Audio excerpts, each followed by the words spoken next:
Hello, fans. Welcome to another edition of The Hangover. I'm Scott Hunter alongside my co-host, The Muscle. The Muscle. That's your name. And today we are joined by Matt Cross, the first ever Smash Wrestling champion. And for the first time ever, we have a referee on the show, Jay Clemons. Welcome, guys. Good to be here. It's going to be a little awkward. My name is also The Muscle. It's really? Whoa, there's two of us? It's like twins. Wow, look at the Wow. Clemons. I think no doubt. I think he might be bigger than you. Yo, but we'll form a tag team. It's Muscle cool. 1, Muscle 2, Muscle 3. Well, no, that's a ref. Yeah. That's a ref. Oh. Muscle ref. Ref muscle. Muscle ref. Where are your stripes, bro? I mean, he owns other shirts. Oh, there you go. Oh, 3 stripes, Adidas, no doubt. Welcome onto the show, guys. I mean, it's great to have you back here in Smash Wrestling. You're a hard man to track down these days. Yeah, it's true. You're very busy. Tell us a little bit about where you've been over the last year. Oof, I don't even know. So I live in Cleveland, Ohio. Yeah. I have not wrestled in Cleveland this year. My first Ohio booking was last weekend. I've been all over. I just did 6 weeks in Europe. Wait, you were the first time in your hometown a week ago?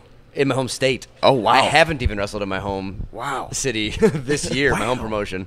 So, wow. Just busy man. Busy man. All Yeah, busy's good, though. It is, especially in an industry like this. You want to keep busy. I mean, that's how you make your living at the end of the day. So let's address the elephant in the room. There's an elephant in the room? Cleveland, Ohio. LeBron James. What happened, guys? LeBron James. What LeBron happened? James. Just quick opinion of what happened.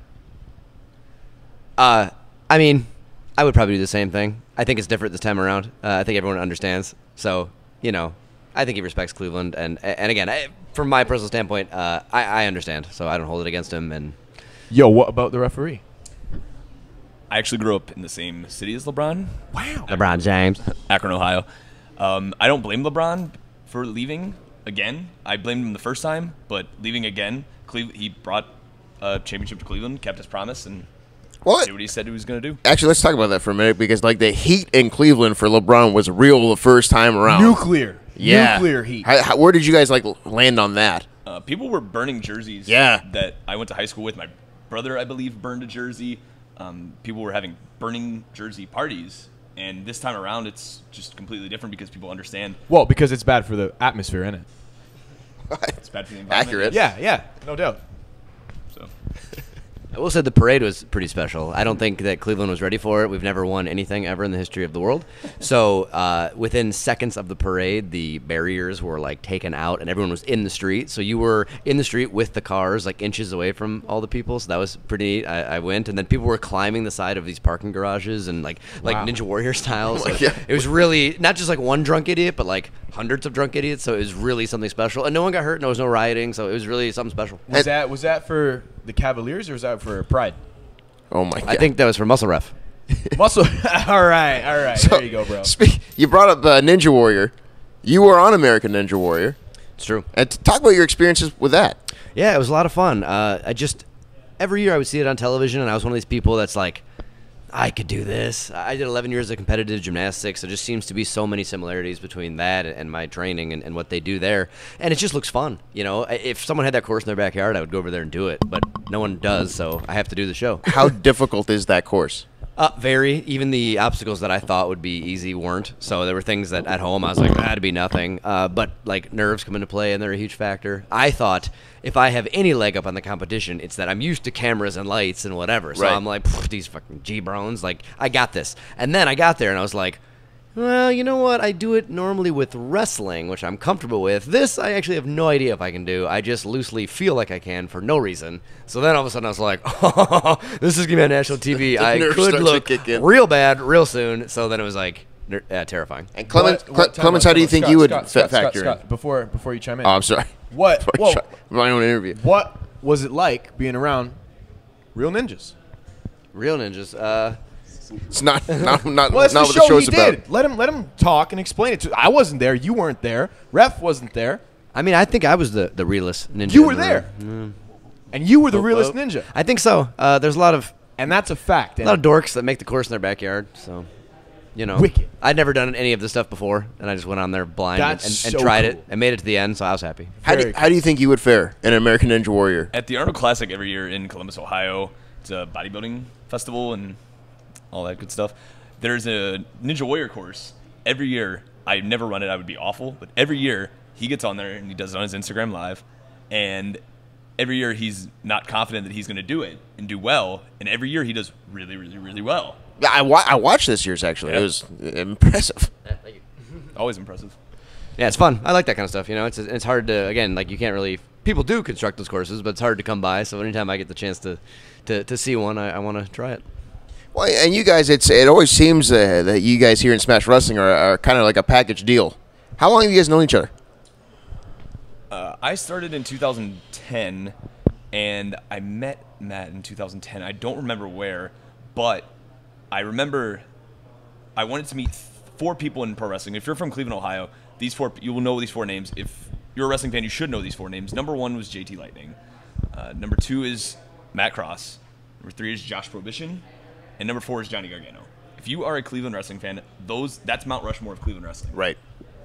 And I remember meeting Matt, I think it was at Pro Wrestling Ohio. I don't remember where, but our first trip together, this is actually a funny story. We did a show at a prison in Ohio, Marion Correctional Facility, prison wrestling. Matt is actually still the prison wrestling champ to this day. I believe this was in 2012, so 6 years later, still the reigning defending prison wrestling champion. But that's dangerous, isn't it? What if there's a jailbreak? Whose man's is this? I don't think it's a functioning prison. Was it a Yeah. what? Yeah, no. Oh, in the yard. see? In the yard Yeah. of the See? prison. Yeah. In the yard of the prison. See, Truly. that sounds terrifying. It was unbelievably terrifying. The guards were in the back of the room. It was set up as any independent wrestling show would be, so just your standard guardrails, all the inmates, a couple guards, again, in the back of the room. So by the time they would have gotten to us, we would have been, pieces. And then I thought, clearly these people are in for minor drug offenses, perhaps traffic charges, things like that. After I had wrestled, and I'm at the guardrail being like, do something, because I'm like, these aren't real criminals. I was like, what are these guys in for? They're like, oh, a little bit of everything. I'm like, yeah, but like for what? He's like, for example, there was 3 cop killers in the audience you just wrestled for, serving life, multiple life serving. Oh my And I was god! like, I'm sorry. 187 on an undercover cop. Yeah, it was like, I'm sorry, what? Like, so I thought these weren't like the roughest, toughest dudes. Well, how was that crowd though? Like, were they like a hostile crowd, or were they just like any other it was crowd? very interesting because it was a completely different world. Like, you're not going to get a group full of hardened criminals to be like, come on, guys. Right. So it like the rules were completely rewritten, and you had to figure them out. Like, if you were a classic heel, for example, and you cheated, they loved you. So the one night I worked heel, I came out and I'm like, this place sucks. The whole place, obviously, yeah. And I was like, oh yeah, oops. It's backwards, isn't it? Like, I'm an idiot. I'm like, and I had to save it and be like, you want to know why? Because you guys are pansies and your beds are more comfortable than mine is at home and you eat so well. And blah, blah. But like, for that opening second, I was like, I'm an idiot. What am I thinking? Of course, they're not going to take pride in their local prison. Like, this is not where they're from. They hate this place. So I was like, oops. But it was so, the dynamic was interesting. But they enjoyed it. I mean, obviously they don't get much entertainment and they're not like encouraged to get riled up and get crazy Right. for something. Oh, they get So a this is different kind of entertainment Well, there, but I'm glad you guys. It's interesting that they would even think to bring wrestling into the prison. yeah. It was a mini tour. Yeah, we did several shows. That's amazing. It really prison was. tour. Yeah, it was we awesome. should think about doing that for Smash. Smash Wrestling tour. prison tour. What Canadian prisons would be like. Polite. I mean, there's one way to find out. Everyone just saying sorry. Shouldn't have done it. Shouldn't have done it. Sorry. It's not a bad accent. So let's fast forward a little bit. You debut in Smash Wrestling. You main evented the first ever Smash Wrestling show. You became the first ever Smash Wrestling champion. What does this company mean to you? It's a lot. It's always a highlight on my calendar. It's like something that I believed in, and I started coming to Canada in 2005 for UW Hardcore, and I felt like they had this like passionate fan base and these awesome guys behind the scenes, and they were making this thing happen. And when that went to the wayside, I was so sad because I was like, oh no, I've kind of lost my home up here. And then when Smash kind of rose, not necessarily out of those ashes, but into that place, it was something that I believed in because I saw a lot of similarities there and that same passion and these same people that nothing's done like half-assed. Everyone really believes and pours so much emotion in the ring and behind. So I like being a part of those kind of things that I can believe in myself. So it wasn't just another wrestling booking for me. You know, it became something of a home. And like we just touched on earlier, I mean, even my home promotion in my home city, I haven't been to this year. So I've done more Smash shows than wow. So it really, really became for such a long time and my home, and it's I felt, you know, this touch of emptiness not being back, so it's good to be back this weekend. We're 2 shows in, and I feel great. It's just, I don't know, the atmosphere is really nice, and everyone is very appreciative. And it is now few and far between when we do get to see here in Smash Wrestling. When you first debuted, you were clean shaven, and now you've got the big long beard and everything. So you've adapted and you've changed since you debuted here in Smash Wrestling. How much has the roster and the locker room changed since the last time you were here? Who's new? Well, I'm the hottest free agent now. Let's just throw that one out there. But in terms of new people, well, you guys have seen it. Tell us who. I mean, it's cool just for this weekend, for example. Like me and Myron Reed, that was the first time we just wrestled. That's the first time we've ever wrestled. That's a great match, by the way. Thank you. Yeah. I mean, some people were like really psyched before, like that's gonna be awesome, and it's so funny because you're like, I hope I'm gonna try really hard, but you're like, we've never wrestled. I don't know. It could be terrible. I mean, to be fair, I guess we had a 3-way or something maybe years ago.